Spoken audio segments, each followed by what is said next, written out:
In 479 BC, when Persian soldiers besieged the Greek city of Potidaea, the tide retreated much farther than usual, leaving a convenient invasion route. But this wasn't a stroke of luck. Before they had crossed halfway, the water returned in a wave higher than anyone had ever seen, drowning the attackers. The Potidaeans believed they had been saved by the wrath of Poseidon.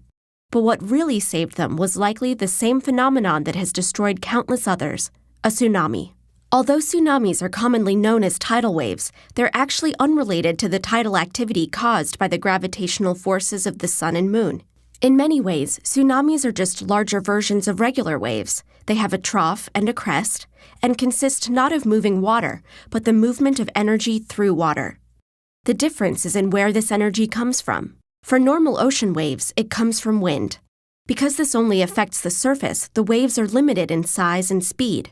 But tsunamis are caused by energy originating underwater, from a volcanic eruption, a submarine landslide, or most commonly, an earthquake on the ocean floor, caused when the tectonic plates of the Earth's surface slip, releasing a massive amount of energy into the water.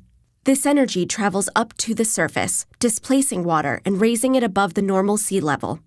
But gravity pulls it back down, which makes the energy ripple outwards horizontally. Thus, the tsunami is born, moving at over 500 miles per hour.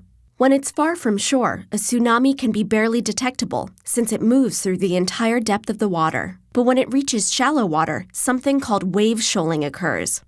Because there is less water to move through, this still massive amount of energy is compressed. The wave's speed slows down while its height rises to as much as 100 feet. The word tsunami, Japanese for harbor wave, comes from the fact that it only seems to appear near the coast. If the trough of a tsunami reaches shore first, the water will withdraw farther than normal before the wave hits, which can be misleadingly dangerous.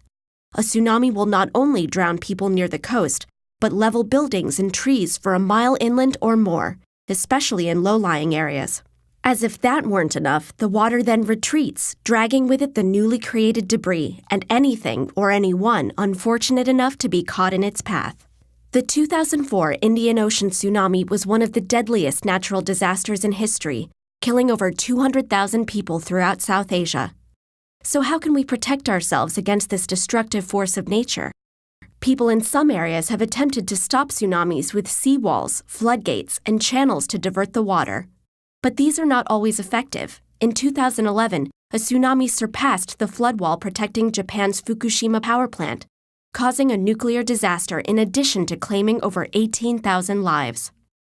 Many scientists and policymakers are instead focusing on early detection, monitoring underwater pressure and seismic activity, and establishing global communication networks for quickly distributing alerts. When nature is too powerful to stop, the safest course is to get out of its way.